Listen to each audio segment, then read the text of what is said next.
Hola, buenos días. Dios los bendiga.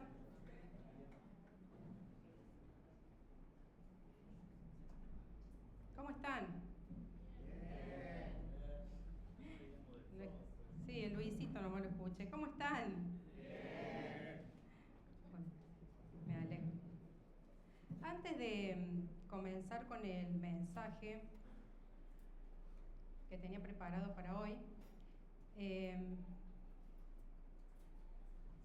me gustaría hacer como una pequeña introducción hablando de las oportunidades.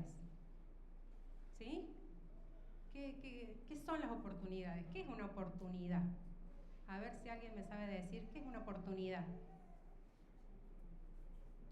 Una oportunidad es un momento, algo propicio, ¿sí?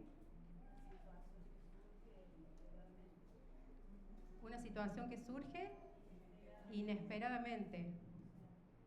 Bienvenida, pastora. Fíjense lo que dice la definición de oportunidad. Dice que es el momento o conjunto de circunstancias propicias y favorables para realizar una acción, lograr un objeto o mejorar una situación. ¿Sí? ¿Se entendió? Es el momento, conjunto de circunstancias propicias y favorables para realizar una acción, lograr un objetivo o mejorar una situación. Pero sigue, dice, siendo clave, es decir, que hay dos cosas que tenemos que tener en cuenta cuando se presenta una oportunidad, ¿sí? Dos cosas claves. Dice, siendo clave el tiempo y la capacidad de actuar frente a esa oportunidad, ¿sí? Por ejemplo, si tuve que ir al centro a buscar un libro, ahora que empezaron las clases los chicos, a buscar un libro, y ando paseando por ahí por la 9 de julio, y veo en una zapatería un cartel que ocupa toda la vidriera que dice 50% off, ¿sí? Un cartel que dice oferta 50% off de descuento, ¿sí? Es una oportunidad para ir y comprarme unas botas nuevas, ¿o no? ¿Sí? Bueno, yo pongo el ejemplo que a mí se me reveló, hermano. Si es pecado o no, ya cada uno es cuestión. Bueno, sí, es una oportunidad. Dice acá que para que yo pueda aprovechar esa oportunidad había que tener en cuenta dos factores, ¿sí? Uno era el tiempo, ¿sí? Si yo pienso en ese momento, no, pero ahora ando apurada, tengo que ir a buscar el libro, vuelvo la semana que viene. Tal vez cuando yo vuelva la semana que viene, esa oportunidad ya no esté, ¿sí? Es lo más probable, ¿sí? Y lo segundo que se tiene que dar, dice que es la capacidad de actuar, es decir, cómo yo me enfrento a esa oportunidad. Si yo me quedo de afuera y empiezo a mirar ahí la vidriera y veo que no está el modelo que a mí me gusta, ninguna me convence, digo, no, acá no. Si bien están en la oferta, pero no hay lo que yo estoy buscando. Y me voy. Tal vez si yo entraba y pedía, ¿sí?, al vendedor, porque obviamente en las vidrieras no hay todo lo que tienen adentro. Tal vez si yo entraba y pedía el modelo que yo quería, lo conseguía, ¿sí? Pero yo perdí esa oportunidad por no actuar de la manera correcta, ¿sí? Entonces se perdió. Es decir, que ¿cómo actuamos nosotros frente a las oportunidades? Hay oportunidades que las tomamos, ¿sí? Y hay oportunidades que las dejamos pasar. Las que dejamos pasar simplemente es por el hecho de que o no es tan importante, o no es tan urgente, o no es tan necesario esa oportunidad. Lo creemos nosotros, por eso como que lo dejamos pasar, ¿sí? Pero la vida está llena de oportunidades, ¿sí? Nosotros cada día Dios nos da cada día oportunidades de hacer algo. Eso de que esa frase de que el tren pasa una vez en la vida y si no lo tomaste, chao, es mentira. Eso puede ser para el mundo. Porque para nosotros Dios nos envía todos los días oportunidades de hacer un montón de cosas, ¿sí? Amén. Entonces vamos ahora sí a ver la historia de un personaje en la Biblia al cual se le presentó la oportunidad de su vida, ¿sí? Vamos a ir al libro de Segunda de Reyes, capítulo 5. Conocida esta historia por muchos.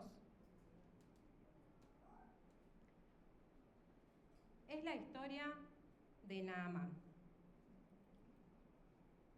¿Sí? ¿La conocen? ¿Sí? ¿Algunos la conocen? Bueno, vamos a leerla. Dice: Naamán, general del ejército del rey de Siria, era varón grande delante de su señor, y lo tenía en alta estima, porque por medio de él había dado Jehová salvación a Siria. Era este hombre valeroso en extremo, pero ¿qué tenía? Era leproso, ¿sí? Entonces, si nosotros podemos, la palabra nos da ciertas características de este personaje, de este hombre, ¿sí? Con lo cual podemos detallar o rescatar que era un hombre valiente, ¿sí? Que era un guerrero, un poderoso guerrero. Era el general del ejército de los sirios, ¿sí? No era un soldado más. Entonces, si él estaba a cargo del ejército, podemos deducir que era una persona leal, ¿sí? Confiable ante su señor, ¿sí? Una persona responsable. O sea que tenía muchas cualidades este hombre, ¿sí? Tenía muchas cualidades, pero tenía, entre otras, una gran debilidad, que era una enfermedad. Tenía lepra, ¿sí? Seguimos. Dice, era leproso. Y de Siria, dice, habían salido bandas armadas y habían llevado cautiva de la tierra de Israel a una muchacha la cual servía a la mujer de Naamán, ¿sí? No él, sino unas, dice acá que unas, me perdí. Bandas armadas, ¿sí? Unos saqueadores, unos que no eran del ejército de Siria, habían ido, ¿sí? a Israel, habían saqueado, habían tomado como prisioneros a muchos, entre los cuales ellos habían tomado cautiva a una muchacha, ¿sí? Si se quiere, una adolescente tal vez, ¿sí? Y la habían llevado como que fuera sirvienta de la esposa de Naamán, ¿sí? Entonces, dice que esta muchacha, dice, le dijo a su señora: si rogase mi señor al profeta que está en Samaria, él lo sanaría de su lepra. ¿Sí? Nos pongámonos a pensar en este hombre, ¿sí? Un general, con toda su autoridad, ¿sí? Con todo su poder ante un ejército entero, ¿sí? Pero ¿qué pasaba puertas adentro de su casa? ¿Qué pasaba en su intimidad? ¿Sí? Cuando él volvía de ganar alguna batalla en su hogar, cuando ya él se tenía que despojar de sus armas, de su escudo, de su traje de guerra, ¿sí? De toda esa ropa que llevaba para la guerra, puertas adentro de su habitación, ¿con qué se encontraba? ¿Sí? Tal vez mirándose a sí mismo con qué afloraba en ese momento, su debilidad, ¿sí? Tal vez marcas en la piel, llagas, dolor, tristeza, desesperanza al verse así, porque si bien este hombre yo creo que no estaba en una etapa muy avanzada de la enfermedad, porque si él seguía cumpliendo con sus funciones de general, seguía trabajando, era porque tan grave no estaba, pero la lepra era una enfermedad que no se curaba, entonces, y era progresiva, entonces en algún momento él sabía que esa enfermedad lo iba a terminar matando, ¿sí? Entonces imagínense de pensar que todo lo que podía lograr, ¿sí? Puertas afuera de su hogar, cuando se veía en la intimidad, lo único que había en él capaz era desesperanza de saber que en algún momento la enfermedad lo iba a matar, tristeza de ver su cuerpo, cómo la enfermedad avanzaba, ¿sí? Pero llegó el día, como sabe decir el pastor Amado, diga conmigo, pero llegó el día. Llegó el día en que Dios puso al frente de hombre una oportunidad, ¿sí? Una oportunidad, la oportunidad de poder ser sanado. Dice la lectura, volvemos a leer el versículo que quede, ella, o sea, la sirvienta, la muchacha que era israelita, le dice a su señora, le dice, si rogase mi señor, o sea, Naamán, al profeta que está en Samaria, él lo sanaría sanaría de su lepra. ¿Sí? Ella le está diciendo, si él fuera a Samaria, busca al profeta, él lo van a sanar. Entonces dice que entrando Naamán a su señor, o sea, el rey, le relató diciendo, así y así ha dicho una muchacha que es de la tierra de Israel. Y le dijo el rey de Siria, anda, ve, y yo enviaré cartas al rey de Israel. ¿Sí? No se olviden de que Naamán estaba en alta estima del rey, el rey lo quería mucho, ¿sí? Era como su mano derecha en esa época. Entonces le dice, sí, anda, yo te voy a dar todo lo necesario para que vayas. Le dice, yo enviaré cartas al rey de Israel, porque ustedes recuerden que los sirios eran un pueblo que era enemigo de Israel. Entonces él no podía ir como cualquiera a presentarse ahí ante Israel sin ir con las cartas del rey, de por qué se presentaba allá. Dice, salió pues él llevando consigo 10 talentos de plata y 6.000 piezas de oro y 10 mudas de vestido. Traducido, los 10 talentos de plata son 340 kilos de plata. Y el oro eran 68 kilos de oro, ¿sí? 340 kilos de plata, 68 kilos de oro y 10 mudas de ropa, vestidos, cosas que... Pobre los animales que tenían que cargar con todo este peso, ¿no? Dice, también tomó cartas para el rey de Israel, que decían así, cuando lleguen a ti estas cartas, sabe por ellas que yo envío a ti mi siervo Naamán, para que lo sanes de su lepra. Luego que el rey de Israel leyó las cartas, rasgó sus vestidos y dijo, ¿soy yo Dios que mate o que dé vida, para que éste me envíe a mí a que sane a un hombre de su lepra? Considerad ahora y ved cómo busca ocasión contra mí. ¿Sí? Cuando el rey de Israel lee la carta, dice, pero que yo lo sane si yo no soy Dios para sanar a un hombre. Dice, este me está provocando. ¿Sí? Recuerden que eran enemigos. ¿Sí? Entonces el rey dice, se enoja mucho y dice que está buscando ocasión contra mí, o sea, me está provocando de alguna manera. Cuando Eliseo, el varón de Dios, oyó que el rey de Israel había rasgado sus vestidos, envió a decir al rey, ¿por qué has rasgado tus vestidos? Venga ahora a mí y sabrá que hay profeta en Israel. ¿Sí? Traducido, Eliseo le dice, ¿para qué te enojas? ¿No? Mándamelo a mí, mándamelo que yo le voy a demostrar, no solamente que hay profeta en Israel, sino que hay un Dios en Israel, que es el Dios todopoderoso capaz de hacer un milagro. ¿Sí? Entonces le dice, y vino Naamán con sus caballos y con su carro, y se paró a la puerta de la casa de Eliseo. Entonces Eliseo le envió un mensajero, diciendo, ve y lávate 7 veces en el Jordán, y tu carne se restaurará y serás limpio. ¿Sí? El versículo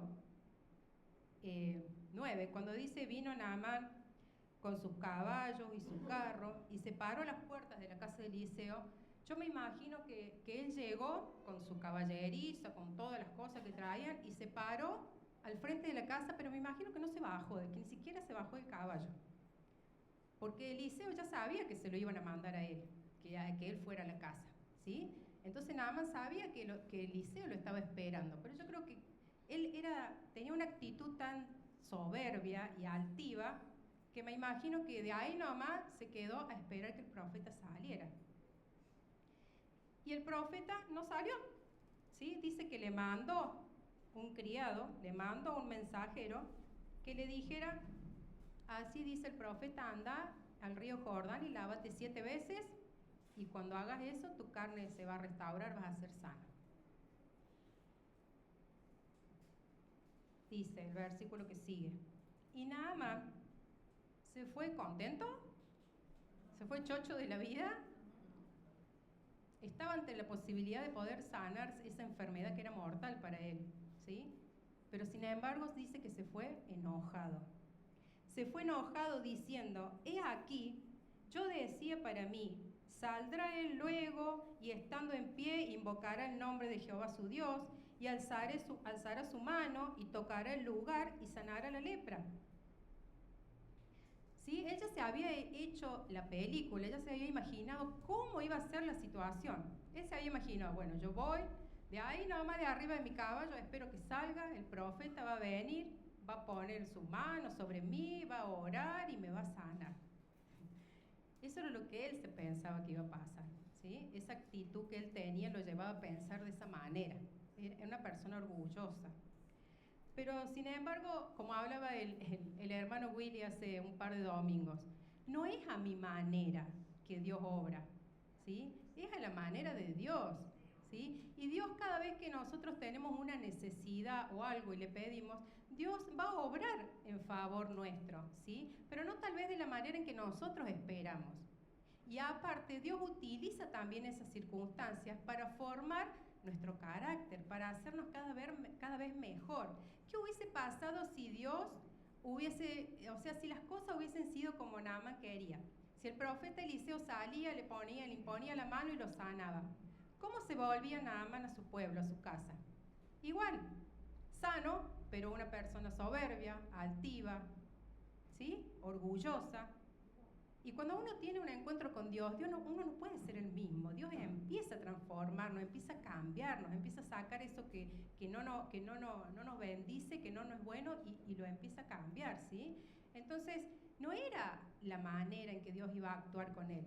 Dios tenía que actuar a su manera, ¿sí? Dice que él se fue enojado y dice en el otro versículo, en el 12, Abana y Farfar, ríos de Damasco, ¿no eran mejores que todas las aguas de Israel? Hasta eso tenía, ¿no? Que menospreciaba. Si bien el río Jordán era un río sucio, pero él hasta eso decía, allá tenemos ríos mucho mejores en los cuales yo me puedo meter y ¿por qué me tengo que meter acá?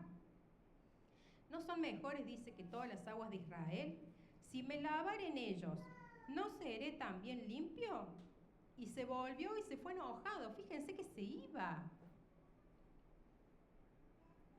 Mas los criados se le acercaron y le hablaron diciendo, Padre mío, si el profeta te mandara alguna gran cosa, ¿no la harías? Como diciendo, es algo fácil lo que te está mandando a hacer. Es ir y meterte en el río, nada más.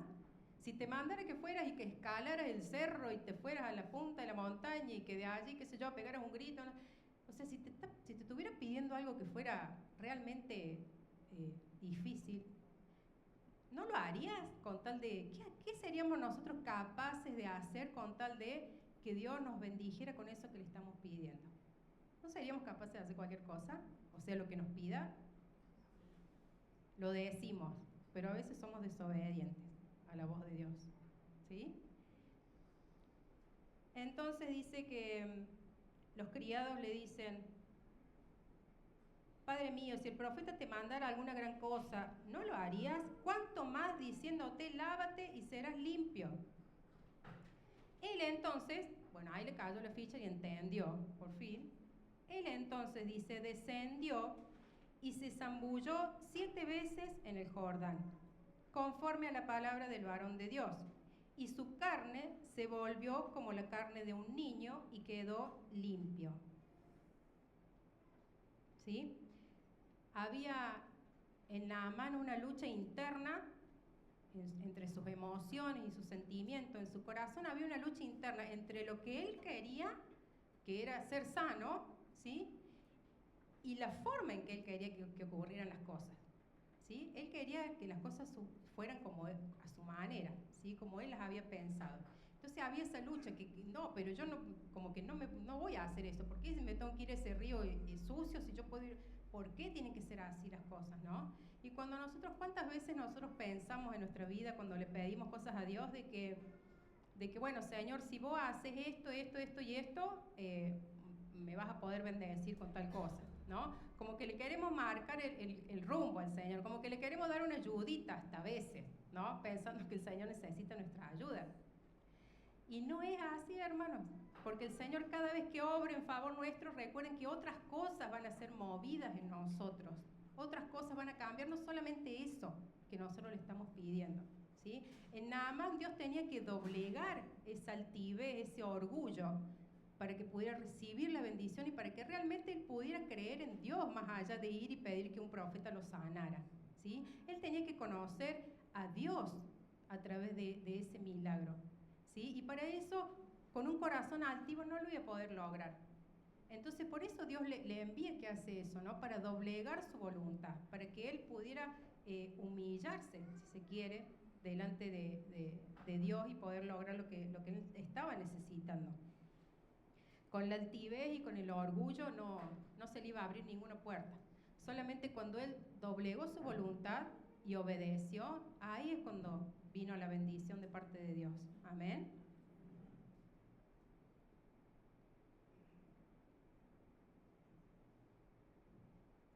Dice,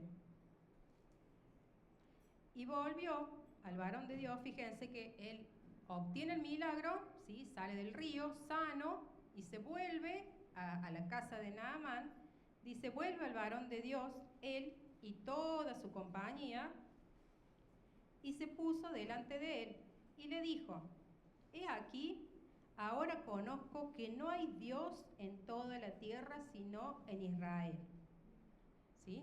Ahí él reconoce el poder del verdadero Dios, él se da cuenta, ¿sí? Cuando pudo doblegar su voluntad y pudo obtener el milagro, ahí él pudo tener ese encuentro con Dios, pudo conocer al verdadero Dios de Israel, ¿sí? Muchas veces nosotros mismos, ¿sí? Nos privamos de que Dios nos bendiga con algunas cosas porque queremos hacerla nuestra voluntad, ¿sí? Es difícil por ahí doblegar la voluntad. ¿Por qué? Porque es dejar de hacer lo que yo quiero para hacer la voluntad de otro, ¿sí? Cuando nosotros estamos obedeciendo algo, estamos dejando de hacer lo que yo quiero hacer en ese momento para hacer la voluntad de otro, ¿o no? ¿Sí? Porque yo no me obedezco a mí misma, obediencia es obedecer a otro, ¿sí? Entonces, y eso, Naamán estaba acostumbrado a obedecer solamente a su rey, ¿sí? Pero Naamán no conocía ni a Eliseo, ni al Dios de Israel, nada, entonces no, le costaba, pero era más fuerte la necesidad que él tenía de ser sanado y eso fue lo que hizo que él pudiera doblegar su voluntad y obedecer a Dios, ¿sí? Cuando nuestra necesidad es más fuerte, cuando nuestra necesidad es tan grande que tenemos que dejar de lado, ¿sí? Nuestro orgullo, como yo quiero que sea, ¿sí? Y la queja y todo lo demás, quejarnos de la situación, todo eso hay que dejarlo de lado para ir en busca de lo que queremos, ¿sí? De parte de Dios. Dice que cuando él se vuelve, he aquí, le dice, él reconoce quién es Dios. He aquí, conozco que no hay Dios en toda la tierra sino en Israel.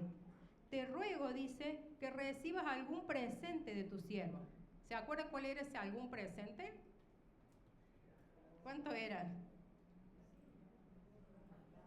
340 kilos de plata, 68 kilos de oro, más de 400.000 kilos en eso y algún presente. Él le dice, te ruego que me aceptes algún presente, porque era la costumbre, ¿sí? Recibían algún favor o algo y ellos tenían que les daban presente. Imagínense, este hombre recibió la sanidad, que un poco más, era poco el presente. Pero sin embargo, dice, el profeta le dijo, mas él le dijo, vive Jehová, en cuya presencia estoy, que no lo aceptaré. Y le instaba que aceptara alguna cosa, pero él no quiso. ¿Sí? La gracia de Dios no necesita recompensa, hermanos. Dios sanó a Naamán en el momento en que él doblegó su voluntad, en que él reconoció, en que pidió. Solo Dios y él saben cuáles son las cosas que pasaron dentro de su corazón, pero la gracia de Dios, todo lo que Dios nos da es un regalo, es por amor, ¿sí? No necesita recompensa. Eliseo no necesitaba ninguna recompensa porque no había sido él el que había hecho el milagro lo había hecho Dios, ¿sí? Y su gracia, por más que sea inmerecida, es un regalo que lo tenemos usted y yo cada día. Amén. Entonces, dice, él no quiso. Entonces dice que Naamán dijo, te ruego pues, de esta tierra no se dará a tu siervo la carga de un par de mulas, porque de aquí en adelante tu siervo no sacrificará holocaustos ni ofrecerá sacrificios a otros dioses, sino ¿a quién? A Jehová. Él le dice, se quería llevar un poco de tierra de ahí, ¿sí? Para hacerse, no sé, un pequeño altar, no sé, y ahí ofrecerle sacrificio a Dios. Fíjense cómo cambió el pensamiento de este hombre, ¿sí? Cómo Dios empezó a hacer la obra en él. ¿Sí? Él se dio cuenta de que era el verdadero Dios, entonces que él a partir de ese momento tenía que adorar y honrar al Dios que lo había sanado, al Dios todopoderoso, al único Dios. Entonces le pide que le dé un poco de tierra para llevarse a su pueblo. Dice, en esto perdone Jehová a tu siervo, que cuando mi señor, el rey, entrar en el templo de Rimón, es un dios, un ídolo que tenían los sirios, que cuando entre en el templo de Rimón para adorar a él y se apoyare sobre mi brazo, si yo también me inclinare en el templo de Rimón. Cuando hagas tal, Jehová perdone en esto a tu siervo. Fíjense que no solamente que él le dice, bueno, dame un poco de tierra de acá para armar un altarcito o algo, porque yo a partir de ahora yo le quiero adorar solamente al verdadero Dios, al Dios que conocí hoy, al Dios de Israel, al Dios que me sanó, porque ninguno hizo eso por mí, ni todos esos falsos dioses que están allá en Siria, ¿no? Y no solamente eso, sino que le dice, ¿sí? Le dice, bueno, y que Dios tenga en cuenta, que sepa que cuando yo lo acompañe al rey al templo y el rey se apoya sobre mí, obviamente, si el rey se inclina, él no va a quedar así, ¿no? Se tiene que inclinar él también con el rey para ayudarlo. Eso le está diciendo, que Dios tenga en cuenta que lo estoy haciendo porque, no para adorar a Rimón, sino que lo estoy haciendo por obediencia al rey, ¿sí? Eso es convicción. Dios trae convicción en el momento que nosotros tenemos un encuentro con Él de las cosas que ya no tenemos que hacer, ¿sí? Cuando decidimos solamente adorarle a Él, es solamente adorarle a Él. Y todos los demás ídolos y todas las demás cosas que nosotros podíamos tener en nuestra vida, tienen que quedar delegadas, ¿sí? Tienen que desaparecer. Porque claro, Él iba a seguir sirviendo al rey, pero sin embargo que Él iba a tener un cambio de vida, iba a tener un cambio, ¿sí? Pero no por eso él iba a dejar de servirle al ejército, del rey. Yo me acuerdo que cuando, o sea, ahí iba a tener que trabajar después él. Yo me acuerdo cuando mis hijas empezaron el secundario, que nosotros ya éramos hijos de Dios, veníamos a la iglesia, y yo las mandé a las chicas al colegio acá, el Sagrado Corazón, que es el colegio donde fui yo cuando hice la secundaria, porque me gustaba el colegio, porque me gustaba la enseñanza. Claro, y cuando antes de que empezaran, ya no eran pequeñas, eran adolescentes. Entonces yo les explicaba y yo les decía, ustedes cuando vayan al colegio van a ver que van a haber vírgenes, que van a haber estatuas de esto, que les van a dar una vez al mes misa y que van a hablar, qué sé yo. Y que me acuerdo que una de las chicas cuando vino a mi casa me dice, mami, ¿qué es eso que hacen así? Y le digo, bueno, es un simbolismo, le digo, que ellos hacen porque son católicos. Le digo, ustedes no lo tienen que hacer, le digo, no tienen necesidad de hacerlo y no le van a decir nada, ¿sí? Pero claro, yo les enseñaba, ustedes no tienen que hacer lo que hacen las otras, los que van a hacer muchas, de ir, besarle la mano a la Virgen, de ir a arrodillarse y hacerle, ¿sí? Y eso no significaba que yo les tenía que sacar del colegio, ¿no? Porque ellas sabían en quién estaba basada nuestra fe, ¿sí? Bueno, con este hombre yo creo que pasaba algo similar. Él iba a seguir sirviéndole al rey de Siria, pero su corazón ya había sido transformado. Él iba a adorar y a honrar al Dios de Israel. Amén. Entonces él le explica todo eso, ¿sí? Sabiendo lo que se le iba a venir después, le explica todo eso, que Dios tenga en cuenta eso, ¿sí? Que no lo voy a hacer, que yo no voy a ser más un idólatra, sino que lo voy a adorar a él. Y Eliseo le dice, y él le dijo, ve en paz. Es decir, tranquilo, ¿sí? Que Dios conoce tu corazón. Tranquilo, que Dios sabe con la intención que vos vas a hacer lo que vas a hacer. Vas a honrar a tu rey sin deshonrar a tu Dios. Amén. Le dice, ve en paz. Y se fue pues y caminó como media legua de tierra. Fíjense, cuando él viaja, cuando él va a Israel, con los caballos, imagínense con la prisa que iba, o sea, con el apuro de ir a encontrarse con su posible milagro que él andaba buscando, ¿sí? A prisa, fue diligente, ¿sí? Naaman aprovechó, ¿se acuerdan cuando dijimos los dos factores que para recibir una oportunidad? Bueno, el factor tiempo, Naaman fue diligente, ahí nomás agarró las cartas que le dio el rey, el oro, la plata, los caballos, los carros, y vamos. Fue diligente, obviamente, porque tenía apuro, porque era una necesidad de vida o muerte la que él tenía, ¿sí?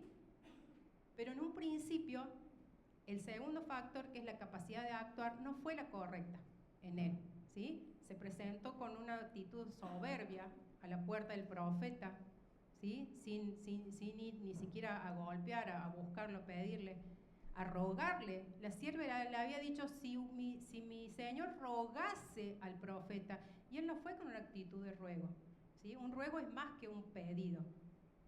Cuando nosotros le rogamos a Dios, no es lo mismo que el Señor te pido, no, Señor te ruego, ya es otra condición, ¿sí? Con lo que nosotros pedimos así. Entonces no fue, él no se presentó de esa manera, no fue su actitud.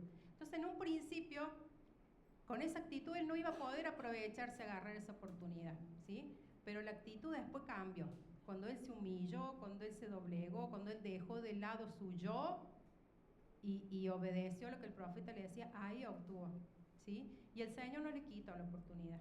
El Señor no dijo, no, que se vuelva nomás a su casa, leproso como está, ¿sí? Porque nuestro Dios es un Dios de oportunidades, hermano. Por eso me olvidé de decirle, pero el título del mensaje era el Dios de oportunidades.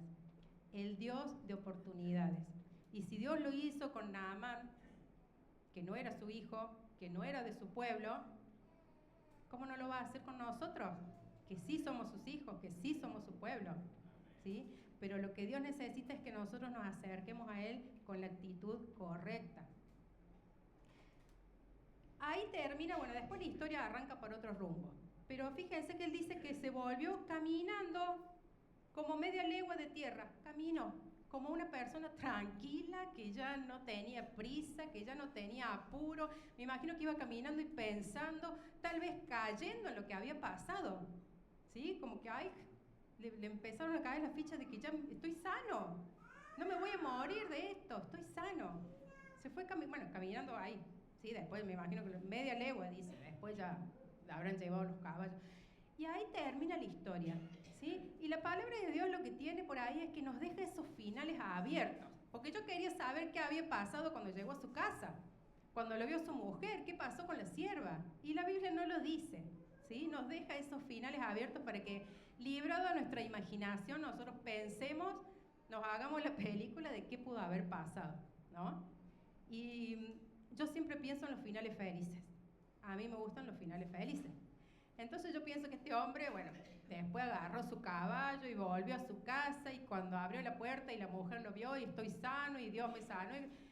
Me imagino la alegría de ese encuentro, ¿no? Me imagino que él, al contarle a su esposa lo que había vivido y al contarle del Dios de Israel, me imagino que ella también pudo tener un encuentro con Dios y pudo cambiar su vida. Me imagino que a partir de ese momento su matrimonio cambió, ellos cambiaron, ¿sí? Pero ¿y qué pasó con la sierva? Porque recuerden que esta muchacha había sido tomada cautiva, ella era sirvienta, era una esclava, si se quiere, en la casa de Naamán. Y ella, lejos de actuar con rencor, con odio, con resentimiento, porque ahora me tengo que servir acá, yo vivía tranquila allá en Israel y ahora tengo que estar como sirvienta, ¿sí? Ella podía haber obrado también, ¿no? Con orgullo, con resentimiento, quejándose de la situación. Bueno, si tiene lepra, que se joda, algo habrá hecho, ¿no? Pero sin embargo ella, que conocía también al verdadero Dios, no tuvo esa actitud. Ella tuvo misericordia y le dijo a la mujer cuál era la posible solución, le dijo que buscara al profeta, ¿sí? Sabiendo ella que si buscaba al profeta estaba buscando a Dios, ¿sí? Porque Dios obraba por intermedio de Eliseo. Entonces, imagínense qué no haría usted por una persona, ¿sí? Que es un puente entre Dios y usted para que le solucione su problema.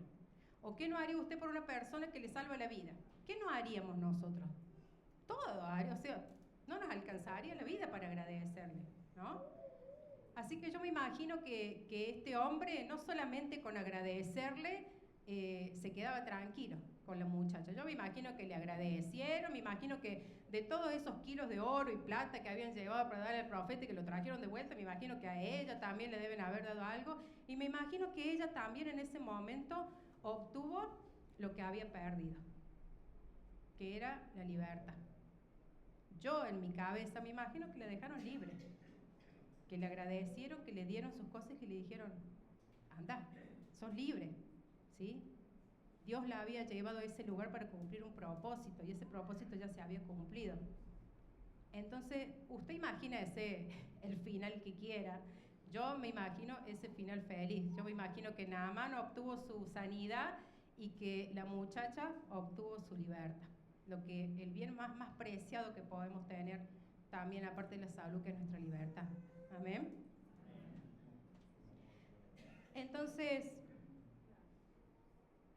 todos pasamos por situaciones o circunstancias en las que necesitamos que Dios nos dé una oportunidad, ¿sí? La oportunidad de ser sanos, la oportunidad de restaurar nuestra familia, de restaurar relaciones, la oportunidad de tal vez de tener un trabajo digno, la oportunidad de tener paz en el hogar, que hoy en día muchos no lo tienen, ¿sí? Todos tenemos necesidades, todos tenemos circunstancias, todos pasamos por problemas, por situaciones, ¿sí? Pero en esta mañana creemos que el Dios de oportunidades está aquí con nosotros, que nos está escuchando, que está, Él más que nadie conoce cada una de nuestros hogares, de nuestras situaciones, y Él más que nadie conoce puertas adentro de nuestro corazón, lo que nosotros sentimos, lo que nosotros anhelamos que Él haga en nuestras vidas, lo que nosotros necesitamos. Nadie más que Él sabe lo que nosotros necesitamos. Entonces, ¿cómo vamos a presentarnos delante de Dios en esta mañana?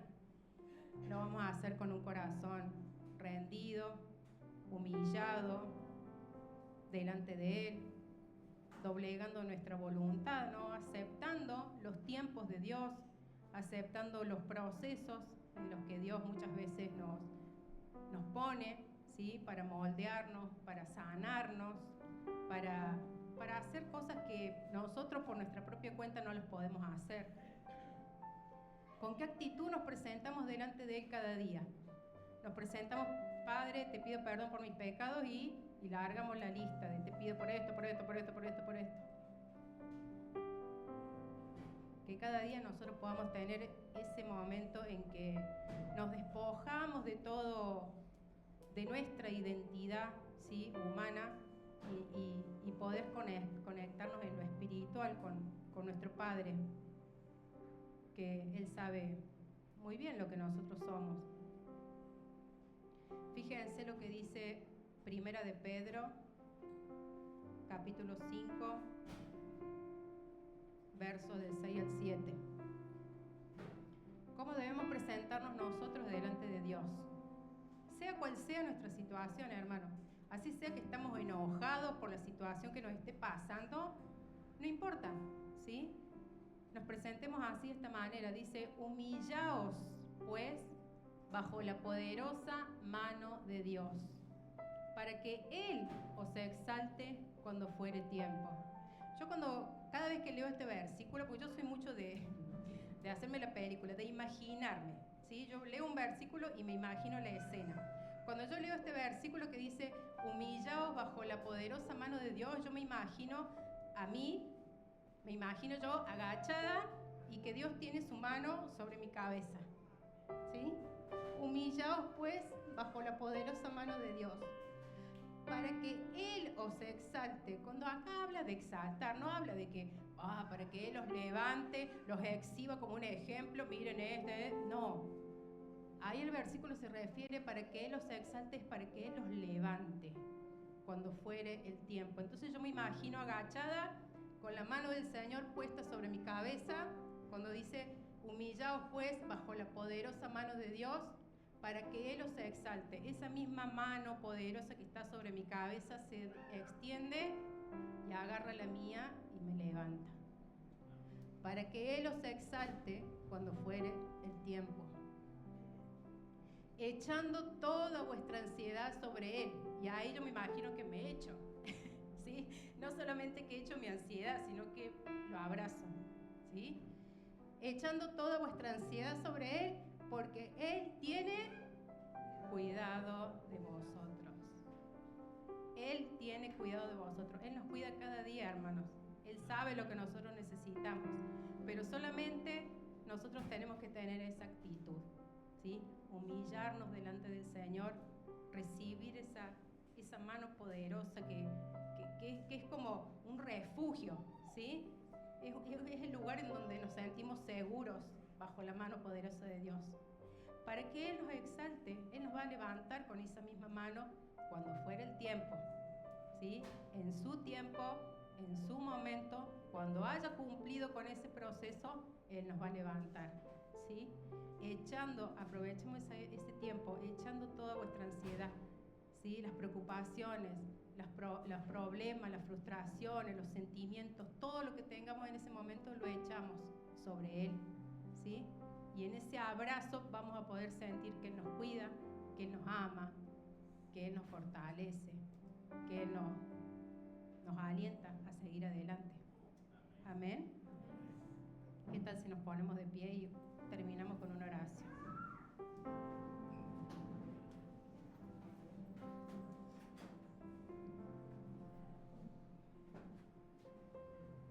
Padre, te damos gracias por tu palabra, Señor, porque tu palabra, Señor, es la que enriquece nuestro espíritu, Señor.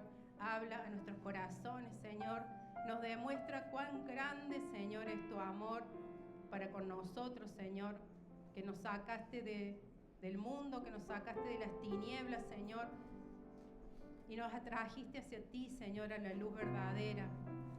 Te damos gracias, Señor, por esta mañana. Gracias porque tu presencia está aquí en este lugar, Señor. Porque tu palabra, Señor, fue derramada en tu pueblo, Señor. El que tenga oídos que oiga, dijiste tú, Jesús. Que podamos atesorar esta palabra en nuestros corazones, Señor, y que la podamos poner en práctica, Señor. Si tú tuviste gracia, misericordia, Señor, con una persona que no era tu hijo, Señor, ¿cómo no lo vas a hacer con nosotros cada día, Señor? Por eso te pedimos que nos ayudes, Señor, cada mañana, cada día de nuestras vidas, Señor, a presentarnos delante de ti, Señor, en humildad, Señor, en sujeción, Señor, y que seamos obedientes, Señor, a lo que tú nos mandes a hacer, obediente a tu palabra, Señor, que sea tu voluntad por encima de la nuestra, Señor. Ayúdanos, Señor, porque muchas veces, Señor, nos cuesta, Señor. Nos cuesta romper con esa estructura, nos cuesta quebrar el yo, Señor.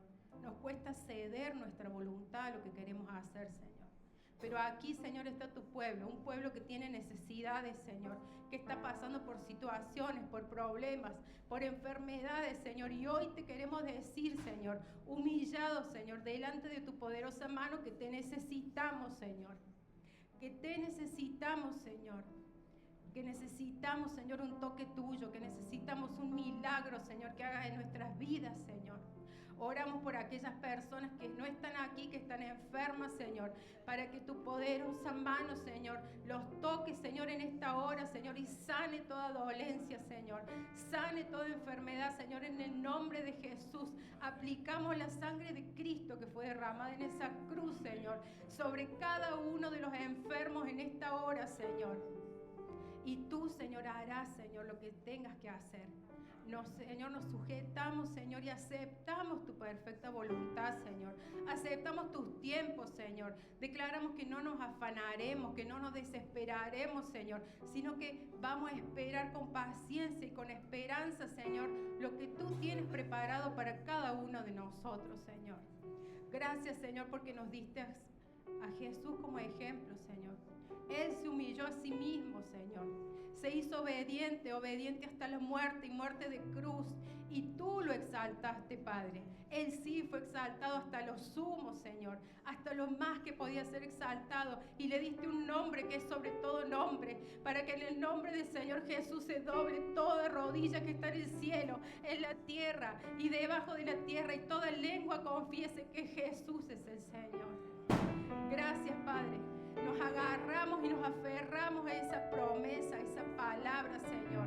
Y declaramos, Señor, que afianzaremos nuestra relación contigo, Señor.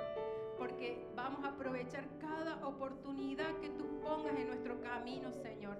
En el tiempo correcto, Señor. Y con la actitud que tú esperas de cada uno de nosotros, Señor. Te damos gracias por este día, Padre. Bendice a cada uno de mis hermanos, Señor, en lo que ellos están necesitando de ti, Padre. Te alabamos y te bendecimos en el nombre de Jesús. Amén.